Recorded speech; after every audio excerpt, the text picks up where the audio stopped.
The first time Ngozi saw the ghost, she didn't believe it was real.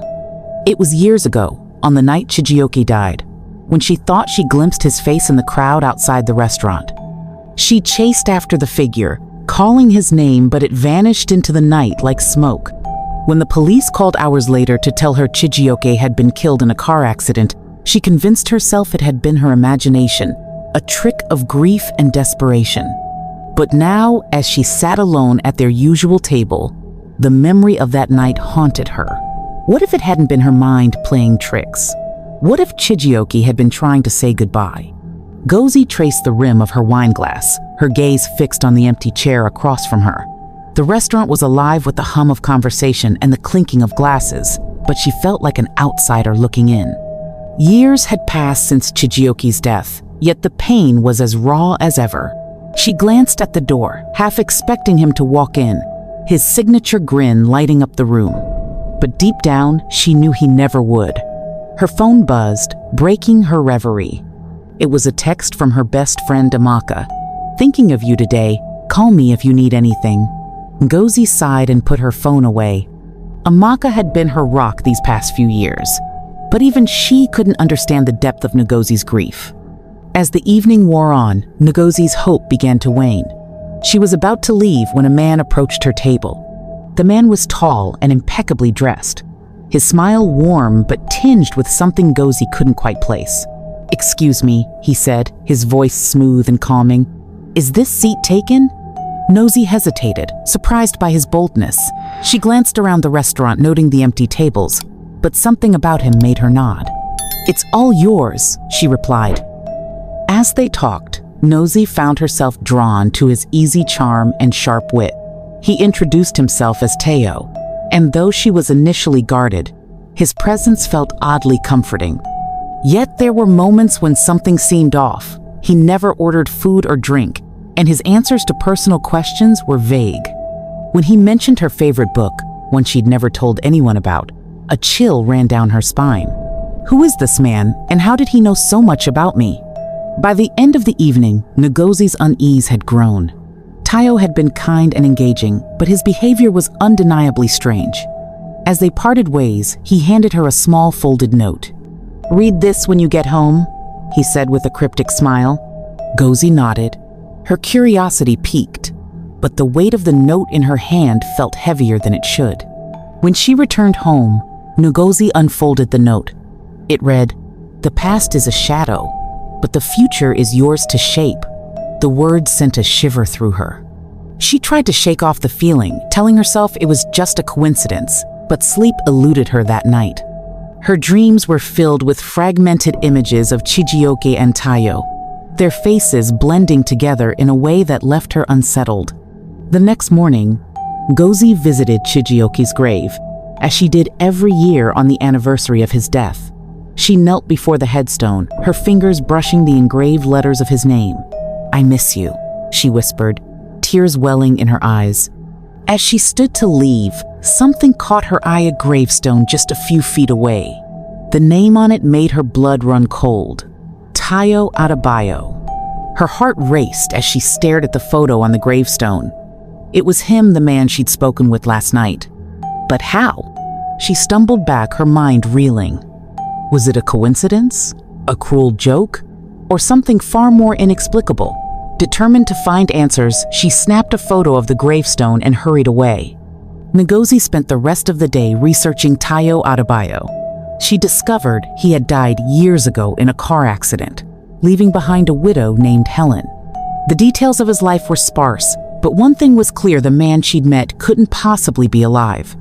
Yet the memory of his warm smile and the note he'd given her felt undeniably real. She decided to visit Helen, posing as an old friend of Tayo. When she arrived at Helen's home, she was greeted by a warm, middle-aged woman with kind eyes. Helen invited her in, and as they talked, Ngozi felt a strange connection to her. Helen spoke fondly of Tayo, her voice tinged with both love and sorrow. "He was my everything," she said. "But life goes on, doesn't it?" Helen's story was one of resilience. After Tayo's death, she had struggled to rebuild her life. She'd remarried and started a family, but she still cherished the memories of her time with Tayo. He would have wanted me to be happy, she said, her voice steady. I know he's at peace, watching over me. Ngozi listened intently, her heart aching with a mix of emotions. She wanted to tell Helen about her encounter with Teo, but she held back, unsure of how to explain something she didn't fully understand herself. Instead, she asked Helen how she'd found the strength to move on. Helen smiled softly. It wasn't easy, she admitted, but I realized that holding on to the past was keeping me from living. Tayo will always be a part of me, but I had to let go to find happiness again. That night, Ngozi dreamed of Tayo. He stood in the restaurant, his expression somber. Thank you for talking to Helen, he said, but there's something I need you to tell her. He handed her a folded piece of paper, just like the one he'd given her in real life. When she woke, the paper was on her nightstand, its edges glowing faintly in the moonlight. The note read, "Tell her I'm proud of her. Tell her I love her, and I always will." Ngozi's hands trembled as she held the note. She didn't know how it had appeared, but she knew she had to deliver the message. The next morning, she returned to Helen's house, her heart pounding with anticipation. Helen was surprised to see Ngozi again, but welcomed her warmly.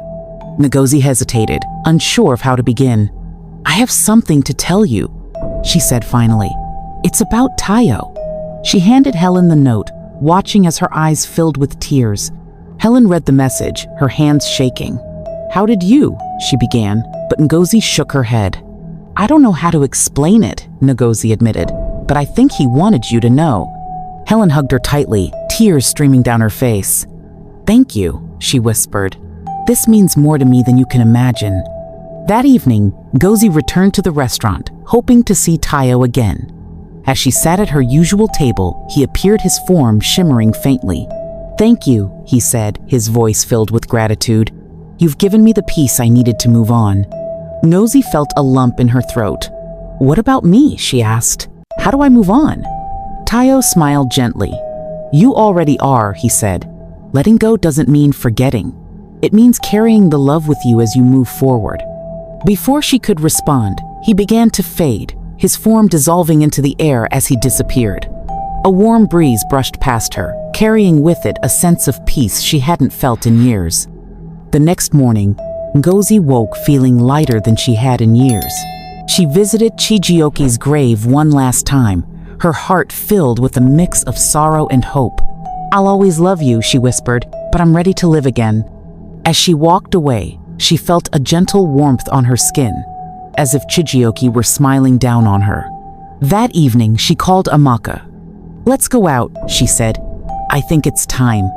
Amaka's voice was filled with relief and joy. I'll be there in an hour, she promised. As Ngozi hung up, she felt a sense of anticipation she hadn't felt in years. For the first time, the future felt full of possibilities. Ngozi and Amaka spent the evening laughing and reminiscing, their bond stronger than ever. As the night wore on, Ngozi realized how much she'd missed living. She made a promise to herself. She would no longer let grief define her. She would honor Chijioke's memory by embracing life and finding joy in the present. Over the next few weeks, Ngozi began to rediscover herself. She took up painting again, a hobby she'd abandoned after Chijioke's death. She reconnected with old friends and even started dating casually, though she wasn't ready for anything serious. For the first time in years, she felt like herself again.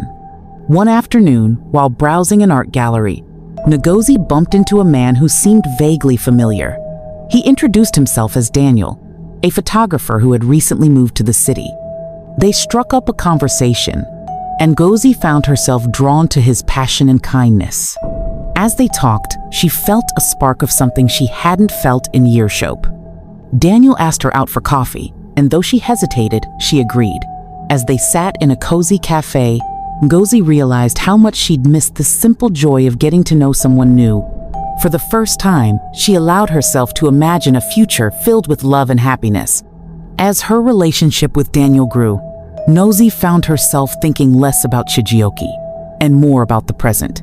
She still visited his grave occasionally, but the visits were no longer filled with pain. Instead, they were a chance to reflect on the love they'd shared and the lessons it had taught her. One evening, as she sat with Daniel watching the sunset, she realized she was finally ready to let go. She would always carry Chijioke's memory in her heart, but she was no longer bound by it. She was free to love again, and that was a gift she would never take for granted.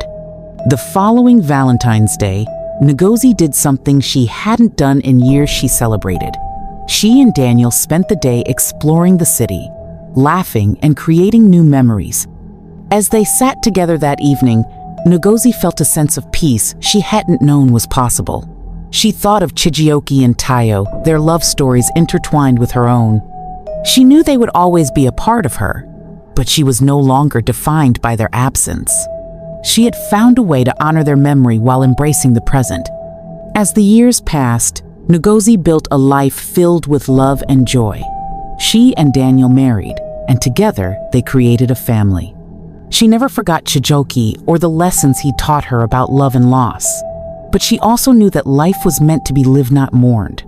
On every Valentine's Day, she would light a candle in memory of Chijioke and Tayo, a quiet tribute to the love that had shaped her. And as she watched her children play, she knew she had found the happiness she'd once thought was lost forever. Love, she realized, is not a chain. It is a gift, one that could be shared and cherished in countless ways. Thank you for watching. Don't forget to subscribe and turn on notifications so you never miss a new story. Stay tuned for more twists and drama.